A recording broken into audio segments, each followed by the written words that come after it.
Hello, I'm Joanne McAndrews, and this is LPAC TV. We've now reached the end of the transatlantic system. The deadline is fast approaching, and we face a general economic breakdown crisis that is spreading across the entire globe. It will continue unless stopped by the immediate reinstatement of Franklin Roosevelt's Glass-Steagall Act and the full imposition of the American system of credit. The population senses that we are at the end of the system. They know it instinctively and are responding accordingly. Back in August of 2009, the United States witnessed the first wave of the mass strike protests breaking out across the country. Thousands of people turned out at congressional town hall meetings to protest Obama's health care bill, a health care bill designed to cut costs at the expense of human lives. As the economic collapse has worsened, these mass strike protests have shifted tone and developed accordingly. First, people were just angry and yelled at their congressmen to let them know they weren't happy. But now, the population is adopting the attitude of taking matters into their own hands, and we have seen people take to the streets all across the world. A big shift came in January of this year, with protests from Tunisia to Egypt, Libya to Bahrain, all the way to Wisconsin. People were, and still are, being pushed to the point where they can no longer stay home and turn a blind eye. Reality has caught up, and the population is sensing that this system is no longer functional. With bailout after bailout for the bankrupt financial system, and austerity measure after austerity measure to take pounds of flesh from the population, the issue of fight or die is being put squarely on the table. In May of this year, the wave of the mass strike took on new life. In Spain, the Indignados movement was a direct response to the austerity measures proposed by the IMF, EU, and ECB to deal with the so-called debt crisis. Hundreds of thousands of people in hundreds of cities across Spain took to the streets. The majority were youth. Young people who have the rest of their lives still ahead of them, that realize they do not have a future under the austerity measures imposed by the current financial system. People who realize that they cannot rely on their government to protect them, so they took to the streets knowing that they had nothing to lose. Within a week, the Spanish Indignados challenged the citizens of Greece to wake up. Shh, the Greeks are sleeping. And within weeks, the Greeks too were on the street, and they in turn were challenging other nations. Shh, the Italians are sleeping, and shh, don't wake up the French. This global mass strike is now manifesting itself again in the United States in the form of Occupy Wall Street. It began on September 17th and has continued every day with hundreds of people camped out in Zuccotti Park, renamed Liberty Plaza, near Wall Street. The group specifically references the uprisings across the Arab world as an inspiration behind what they are doing on Wall Street, and they have declared the Arab Spring method as the one they are using for their occupation. As in Spain and Greece, it is the youth of the nation that are leading this movement. Youth that are demanding a future, that have done everything they were supposed to do by society's standards, and who still cannot get ahead. And I'm here because I'm fed up. I'm fed up with being treated like dirt by our government.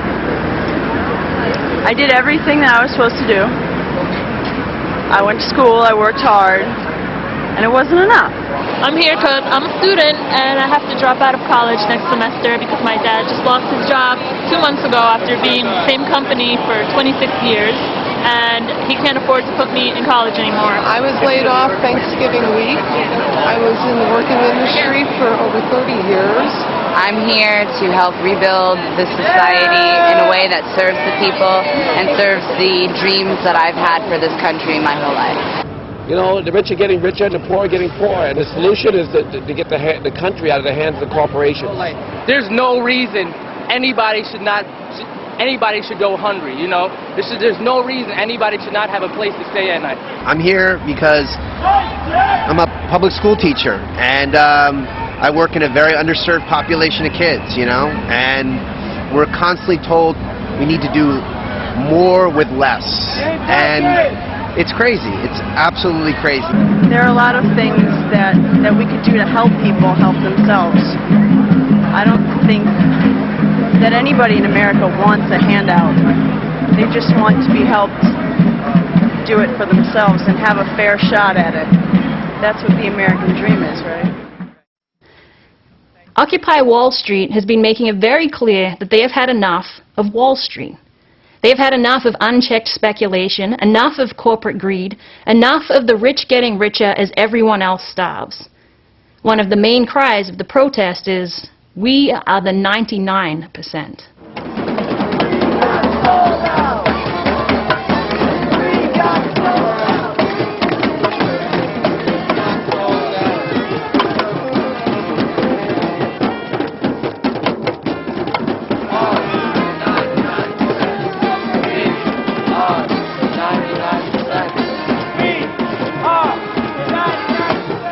Prices go up, do your wages go up? No. My wages didn't go up, but prices went up. Gas goes up, milk goes up, trains go up. How am I supposed to live? We are 99. Whose streets? Our streets. Our streets. Our streets. Our streets. Whose streets? Our streets. Our streets. Help each other and protect each other. We have nothing to lose but our chains. We have nothing to lose but our chains. Now, contrary to popular opinion, Occupy Wall Street does have a list of demands, and on the top of that list is the reinstatement of Glass-Steagall, specifically the immediate passage of Marcy Kaptur's H.R. 1489. It is no longer acceptable for Wall Street to own and operate the government of the United States, and the masses are beginning to understand that the Glass-Steagall Act must be restored in order to put the control of the nation back in the hands of the people. While there are numerous grievances being aired, Glass-Steagall is being discussed as a top priority of immediate action to be taken. And they are using slogans such as, "Reinstate the Act Glass-Steagall, it makes Wall Street games illegal." They've now occupied Wall Street for 19 days, and the momentum is only just beginning to build. Messages of solidarity are coming in from all over the country and internationally as well, but now the unions are weighing in with their support. Local 100 of the Transit Workers Union, Local 1180 of the Communication Workers of America, the United Auto Workers, the United Federation of Teachers, National Nurses United, and the list continues.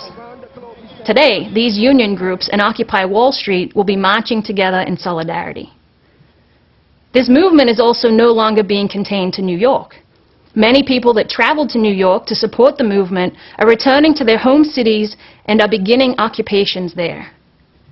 Last Friday, the first General Assembly of Occupy Boston took place, with over 300 people attending. They began their occupation on Friday with 500-plus people, which grew to over 1,000 on Saturday, and already students from Boston University, Boston College, Northeastern, Tufts, and others are walking out today to Occupy Boston. Hi, this is Jenny Gatachu reporting from Occupy Boston here in downtown Boston in the financial district with the evil eyes of State Street and the Federal Reserve staring angrily down at the camp that's out here. These people have been out here since Friday. They're camped out indefinitely, and it's a growing number, probably about 100 to 200 people with daily meetings and discussions. The key thing that's lacking right now in the discussion is the solutions to the crisis. Everybody here knows they're angry at what's going on, they're angry at what's happening in the United States. But the thing that's missing is, what do we do about it? But this is a step, what's happening here. And what we've brought to this is the discussion of Glass-Steagall as the policy initiative that needs to be rammed through right now. And there is openness and knowledge, a surprising amount of knowledge among these young people for Glass-Steagall. The other aspect to what people can give people a sense of optimism is the trans-Pacific orientation that LaRouche right now is initiating between the United States, Russia, and China. That's another aspect of optimism we can bring here. So there are plans across the city over the next week for college campuses to walk out of their campuses in solidarity. There's plans for the unions to walk in solidarity. This group here has been doing daily marches up to the State House, demanding that they be heard, and it's going to continue to grow. And the key thing that we have to do is recognize that the policies in this country are not going to be changed unless Obama is removed, and that has to be the primary discussion, along with Glass-Steagall. This is the youth of the United States, the youth of the world, turning out en masse, demanding a future worthy of living. This mass strike ferment was created by the economic policies adopted as a decision to end the Bretton Woods system of Franklin Roosevelt. Policies designed to subvert the American system of credit, replacing it with a British-controlled monetarist system where monetary profits are put before the welfare of the people. As this post-Bretton Woods system has crumbled, the response from both the Bush and Obama administrations has been bailout after bailout at the expense of the livelihood of the population. The pain and suffering has now reached a point beyond toleration. These protests are spreading rapidly and will continue to do so. There are hundreds of Occupy Name Your Town groups springing up across the United States, and it is spreading internationally, with occupations planned for Canada, Mexico, Japan, Australia, and across Europe. All across the globe, people of varying cultural backgrounds are moving in solidarity. This is a self-feeding process gripping the entire world. The world senses the death of the transatlantic system. So let's bury it before things get uglier. In Russia, the shot across the bow has been made. Medvedev and Putin have declared their independence from the British-controlled international system of finance. They are changing the rules of the game. Instead of a world ruled by a financial elite that will kill the population for the sake of saving the banking system, Russia is ushering in a new era of mass economic development for the benefit of all. The United States must join them. We must again declare our independence from a system of oligarchy and become once again a beacon of hope and a temple of liberty. We can do this immediately. The population is ready and willing to change.